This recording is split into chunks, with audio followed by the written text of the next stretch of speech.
Salut à tous, c'est Hugo de la chaîne NSS et jusqu'ici on a vu des tutos très intéressants, on a vu des grandes bases d'After Effects et des choses assez connues en général, mais il va être important de s'attarder un petit peu sur les détails et sur les choses qu'il est bon de savoir. Et c'est avec une grande fierté que je vous présente la première vidéo des 10 tips sur After Effects.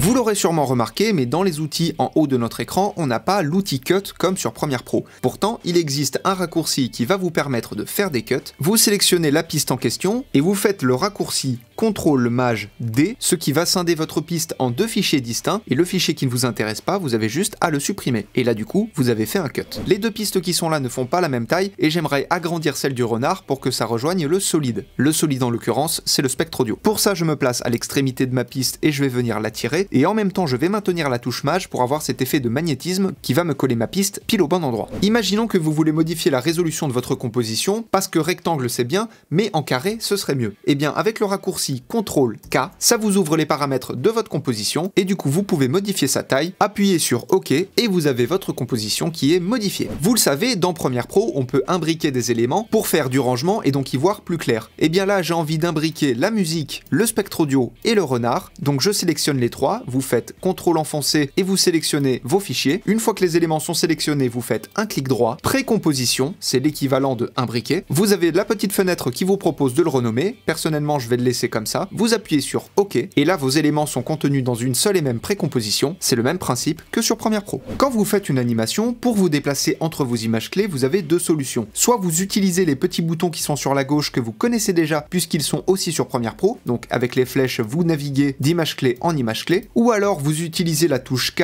pour aller vers la droite, soit vous utilisez la touche J pour aller vers la gauche, tout simplement. Vous avez peut-être fait le test, mais si vous appuyez sur les flèches gauche ou droite de votre clavier, vous ne pouvez pas avancer image par image. Tout du moins pas comme ça. Pour avancer image par image, vous allez maintenir la touche CTRL et à ce moment-là, appuyez sur les flèches, ce qui va vous permettre d'avancer image par image. Sur ma précomposition qu'on a créée juste avant, donc la musique, le renard et le spectre audio, j'ai mis des petites images clés juste pour faire une petite animation rapide. Mais je trouve que mon animation est trop lente, je voudrais l'accélérer sans avoir à modifier les images clés une par une. Pour ça, je sélectionne toutes mes images clés, je maintiens la touche Alt et je sélectionne l'une ou l'autre des images clés se situant aux extrémités, et là je vais pouvoir modifier la vitesse de mon animation en modifiant d'un coup les positions de toutes les images clés pour ne pas avoir à les modifier une par une. Imaginons que je veux faire un masque dans mon image. Je vais sélectionner mon outil plume, ça vous le connaissez, je vais venir générer un masque avec une forme aléatoire, c'est juste pour vous montrer pour l'exemple, et je vais modifier un petit peu les contours de mon masque avec les petites poignées. Mais je trouve qu'elles sont justement trop petites et j'aimerais les agrandir un petit peu, j'aimerais agrandir leur taille pour que ce soit plus facile, plus ergonomique. Pour ça c'est très simple, en haut de votre écran vous allez dans Édition, vous descendez, vous développez l'onglet Préférences, vous cliquez sur Général, et là c'est la toute première option, taille des points de tracé et des poignées. De base elle est à 5, je vais l'augmenter à 10, j'appuie sur OK, et là on voit la taille de mes poignées qui ont changé, elles sont plus visibles, et vous pouvez modifier leur taille entre 4 et 15. Une petite option qui est très intéressante alors qu'on retrouve aussi sur Premiere Pro, mais là c'est beaucoup plus rapide et c'est très instinctif, j'ai fait une petite animation où mon spectre audio se déplace assez rapidement, mais il n'y a pas de flou de mouvement. Normalement, vous le savez peut-être, dans Premiere Pro, il faut utiliser l'effet transformation et modifier le paramètre de flou d'objectif justement pour avoir cet effet de flou de mouvement.